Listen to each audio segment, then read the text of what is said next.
Our newest member of the Dodgers is off to a real hot start. One future Hall of Famer is off to another hot start, and another future Hall of Famer is coming back at just the right time. My name's Ryan Bershinger. He's Beau Benson. This is the Sick Podcast of the Dodgers Zone. Let's get into it.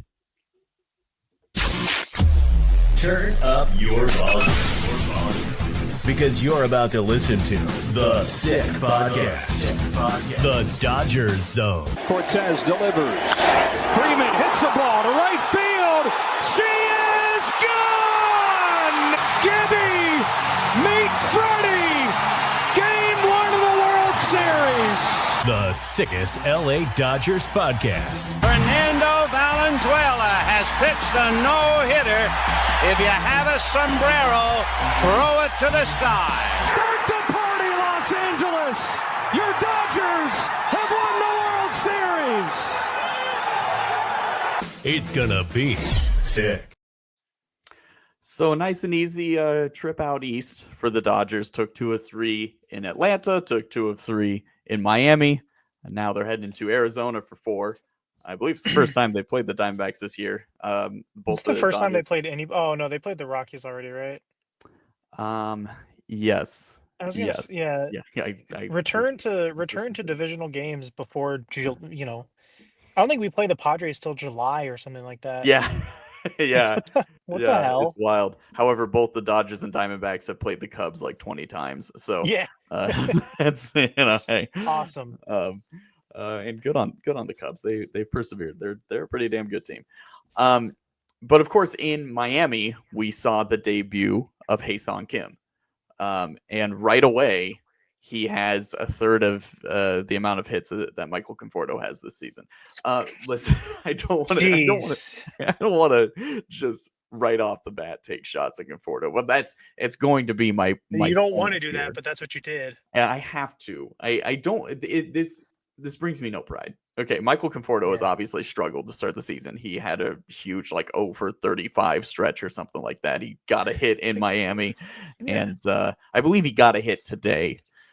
I think I could be misremembering. I don't know. Not many people got hits today until the sun got low enough where it wasn't banging off of the center field wall. Because for the first 6 innings, there was a gigantic glare. It's as if they were playing at Jerry World. 4:00 on a Sunday, where instead of the sun coming directly at them, the sun was coming directly in at wonderfully designed Marlins Park. Something in center field created such a glare that no one could hit anything. Belozo or Beozo, what? He was like, I'm not trying to be mean. I believe that's the name of the pitcher that the Marlins had on the mound today. Look, he was dominant. He was mowing those guys down. I do want to go back a series, and this is my only point outside of what you were talking about. Yes. The Braves are losing for one simple reason, you guys.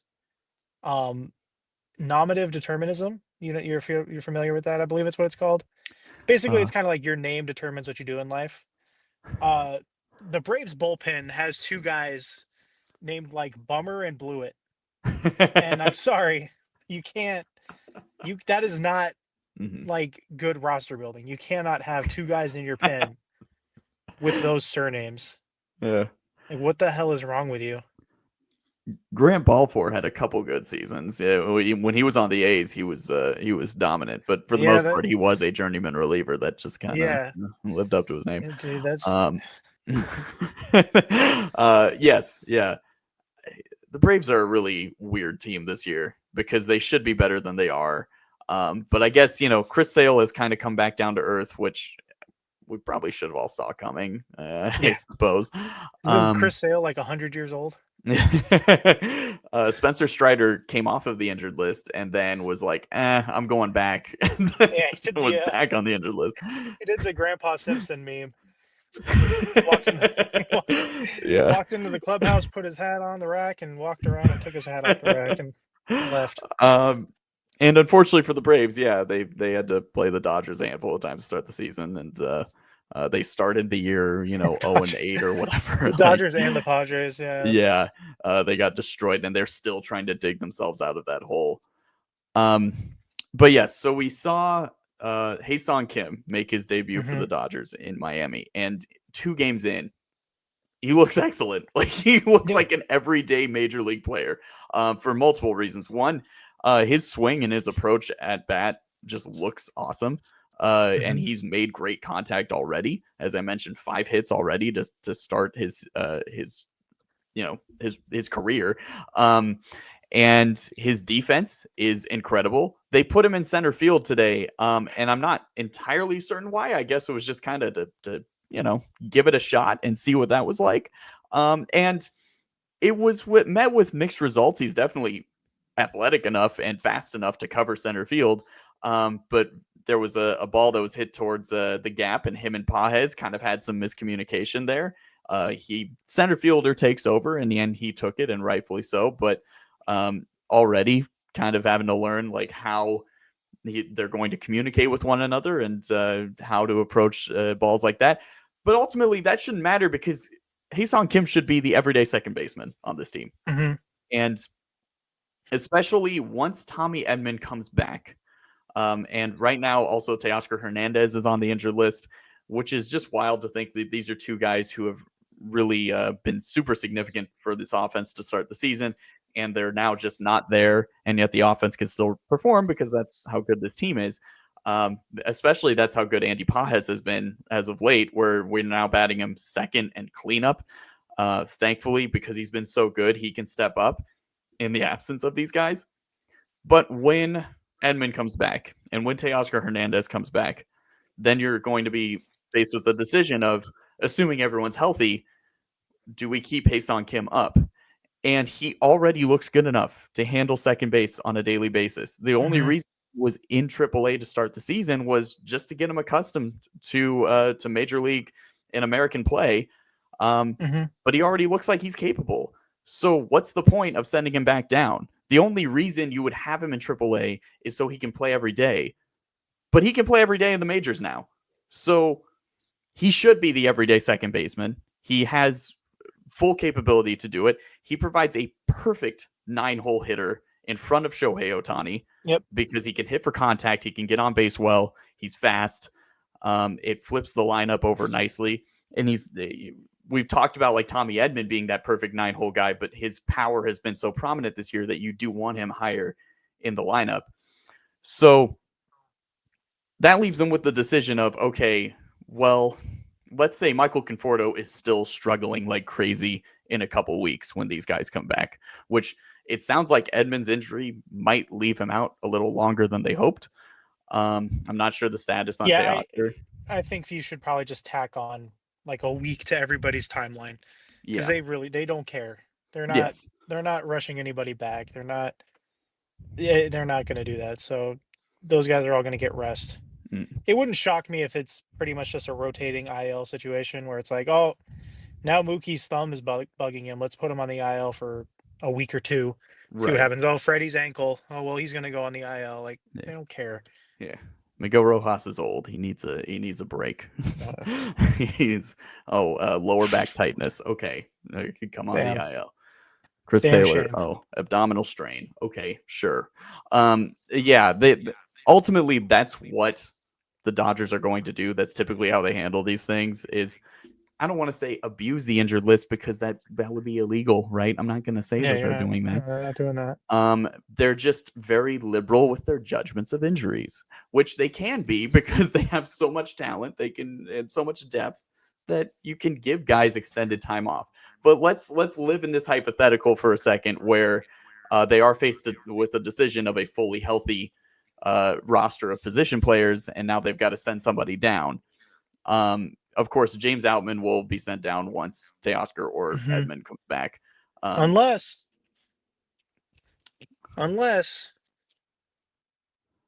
what? What if he figures it out? Unless he did a home run today. Sure. Hey, you know what? Yes. Unless we do actually get AAA James Outman in the majors, that would be awesome. That would be great to see. Yeah, that would be such a headache, though. It would. Like you would have to put Teoscar, Outman, then Mookie, and then you would have Edman at shortstop and Kim at second. But Mookie would whine and complain about having to play in the outfield again. Sure. So yeah, who knows? So yeah, James, you just got to suck, dude. Sorry, bro. You're well, a quad A player. The main issue would be when Teoscar comes back, you put him back in right field, and when Tommy Edman comes back, you put him in center field and move Pages over to left, and that leaves Michael Conforto. Because then, if Hye-seong Kim is your everyday second baseman, sure, you could have Pages play center and Edman play second and Conforto in left. But it already looks like we would much rather have Hye-seong Kim in the lineup every day instead of Michael Conforto. Now, this would then require the Dodgers to do something that they don't typically do, and that would be DFA a guy who is making good money, who they see the value in super early in the season, because they're not. It feels very unlike them to consider DFAing Conforto a month or two into a season. Yes, he's only on 1 year, and money is nothing to the Dodgers. They would gladly just throw it away. It's fine. But there's a reason why they got Conforto in the offseason. And the guy has talent. And as recently as yesterday, he seemed to have found something new in his swing that's will hopefully take him out of this rut. And if he does get out of the rut, he's absolutely an everyday outfielder. It's just, if Hye-seong Kim is playing super well, you've got to have him in the lineup every day. And the only real answer then, because Andy Pages has turned into an everyday outfielder as well, the only answer then is to find something to do with Michael Conforto. But what ultimately, as you said, what they will probably do is just tell Miguel Rojas or Chris Taylor that they've got a twisted ankle or something. That's the thing, is they have legit like 3 DFA candidates in Conforto, Rojas, and Barnes, and whoever else you mentioned there, Taylor. Like you could really DFA any of those guys ultimately. Right. That's where my only concern right now is like if Mookie or someone actually gets hurt, you are gonna have to like call up Freeland or call up Rushing or something to try and like find offense, because you can't just keep trotting out 4 DFA candidates like week in or day in and day out. Like you can't do that. Like eventually you do have to try. Right.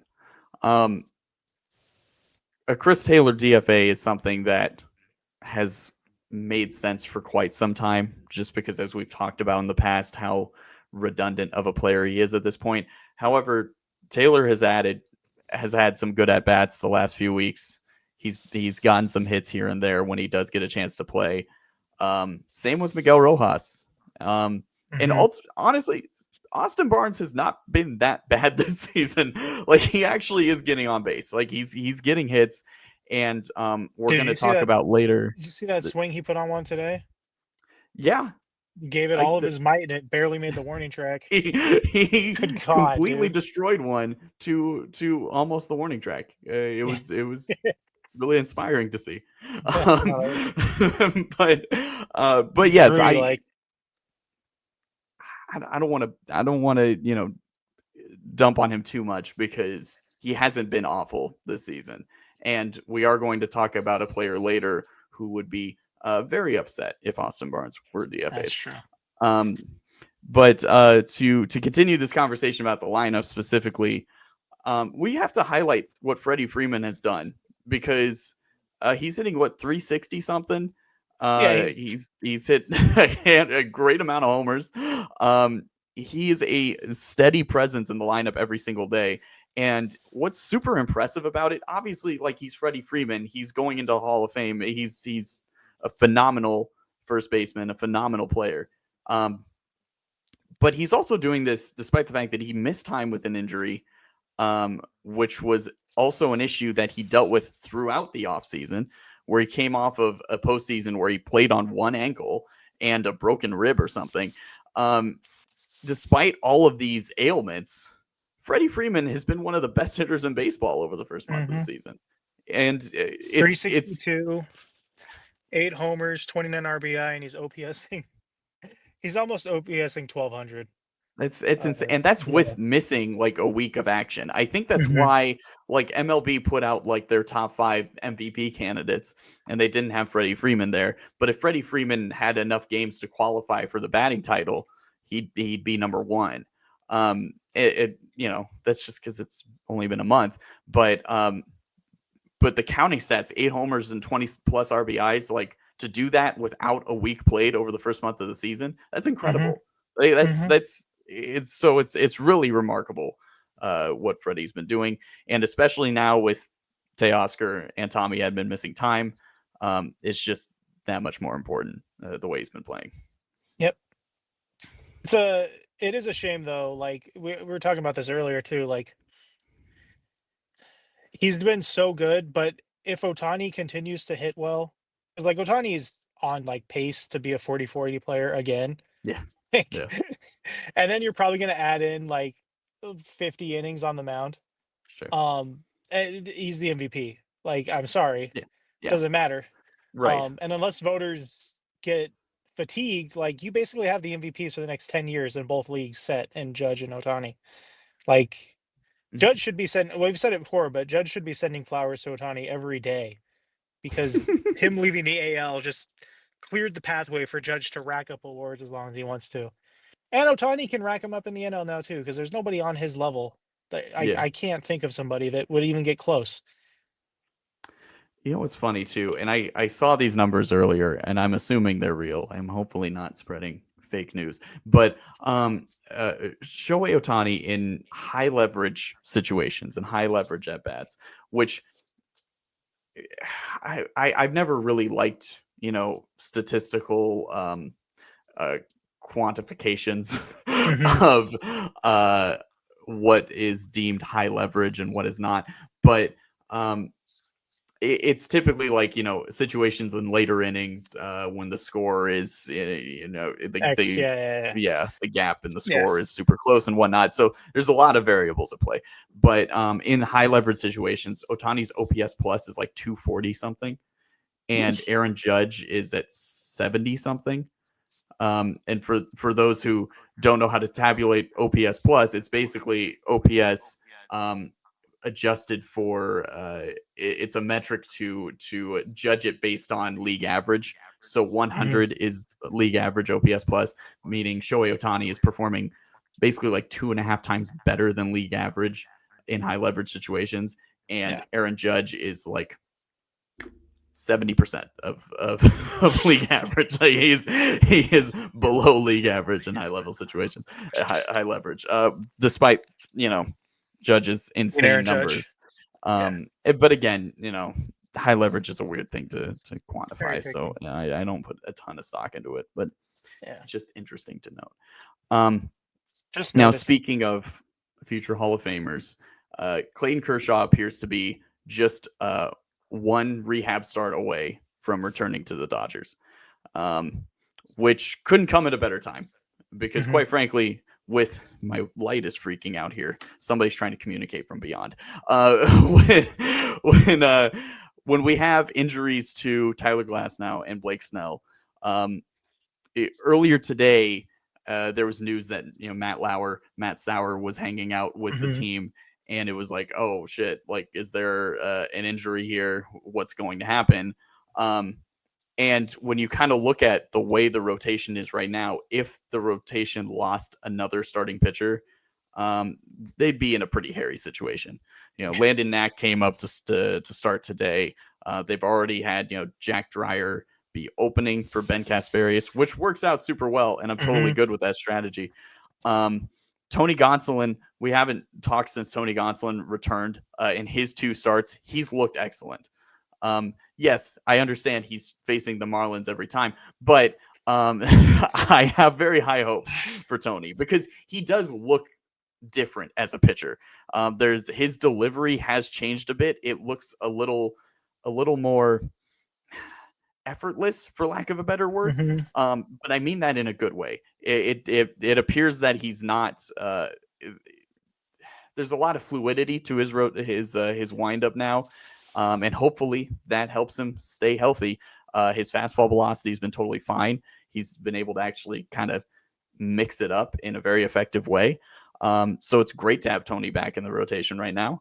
But yeah, given the fact that Clayton Kershaw, I feel like this is super ahead of schedule, because I felt like in the offseason people said, oh, July, August, maybe we'll get Kershaw back. He's one rehab start away. And it's at a time where the rotation needs somebody to come in and kind of do away with these, random Landon Knack starts. We can use Kasperius in the bullpen still. So really exciting to have Clayton Kershaw come back, and it's a great time for it. Yeah, no, it's always Kershaw's one of those guys. As long as he wants to play, he can play. Mm-hmm. For me, I don't really care. Like, yeah, unless he has that last year, like against Arizona, that was very harrowing. But thankfully, that will not be the end of his career. Right. But yeah, there was like an update on Blake Snell, I think, today. Yeah. And the Evan Phillips stuff is really weird. I don't know. It's like they put him on the IL with a right forearm strain, and you're like, okay. And then they're like, yeah, but he's not getting an MRI or anything. We think he'll be fine. Good. So, okay, dude. Like, all right. Sure, man, I guess. Nothing to worry about there. You always hear the words forearm and strain when it comes to pitchers, and you just think, yeah, no, you just need a little bit of a break. You're good. Right. So Kershaw is 32 strikeouts away from 3,000. So him coming back in May. He should get that. He should get that in the first game. Yeah, that's true. Yeah, actually, that would be ideal. Just Kershaw shows up, gets 32 strikeouts in a game. It would have to be a 0-0 game because he would have to strike out virtually every batter. No, you could drop third strike. That's true. He could tell Austin Barnes to just boot every third strike. Let them go to first, and then so he can get like 5-6 strikeouts. Strike out the next guy, and then he can retire on the mound, finish that game with 3,000 strikeouts, and say, you know what, I'm good. That sounds great. That would be the way to go. That would I would appreciate it. I think the world would appreciate it. I know it's early, but like, God, I wonder what the odds are right now on Yamamoto to win the Cy Young. They got to be high. They were pretty solid to start the season. He was. Yeah, he's got to be the overwhelming favorite. Yeah, because Skeens hasn't been super hot. No, this might be Is this preseason? Okay, no. Nick Pivetta has been really good, but Skeens and Otani and Yamamoto have basically the same odds. That's crazy. Yeah. King is plus 2,000. That I would bet on Michael King, dude. That's good value right there. But yeah, dude, I didn't realize that Yoshinobu still has a sub-1 ERA. No, that's beautiful. That's beautiful. Yeah, remember last year when everyone was like, oh, he stinks. He's not good. Yeah. Like, really, like, I don't know. Man. He could, if he wins a Cy Young, like, is he the greatest Japanese pitcher of all time at that point? That's very possible. Right? Like, because Cy Young, Tanaka never did. Daisuke never did. It's very possible. Yeah, that's wild. Yeah. Does Otani have a Cy Young? No, right? No. Yeah. No, he doesn't. All right. Well, hey, we're keeping this one short today. Yoshinobu Yamamoto is going to take the mound against the Diamondbacks in game 1 of the 4 games set on Thursday. Roki Sasaki takes the mound in Arizona on Friday. That's so stupid. They got to fly from Miami to fucking Arizona today. Yeah. And then play a game tomorrow. Yeah. Well, are the Diamondbacks wearing their ugly new City Connects? I kind of like them. No, they're fine. They're not the Rockies. That's true. They found a decent way to bring back the teal. I respect it. Yes, that's I think that's why I like them, because it's the purple and teal. The Rockies had such good green and white ones that it's just truly a bummer. I don't know why the Rockies did that, dude. No, I really don't. All right. Well, we will catch you next week. 4 games with the Diamondbacks. This should be a really interesting series because this is a high level of competition. Diamondbacks are a very good team, and having to play them on the road without some key guys in the lineup, it'll be interesting to see how the Dodgers come out of this one. So we'll break that all down next time we're with you. Monty Bolaños is not with us today, of course, but she's still with us, and hopefully we'll have all of us next week. My light's back. Okay. So for Monty Bolaños, he is Beau Benson. My name is Ryan Bershinger. Domo arigato, everyone. This is the Sick Podcast, the Dodger Zone. Catch us on Apple, Spotify, YouTube, wherever you get your podcasts. Domo arigato. Thank you very much. Bye-bye. And that's a wrap. Hope you don't miss us too much until next time. Follow the Sick Podcast, the Dodger Zone, on YouTube, Google Play, and Apple Podcasts.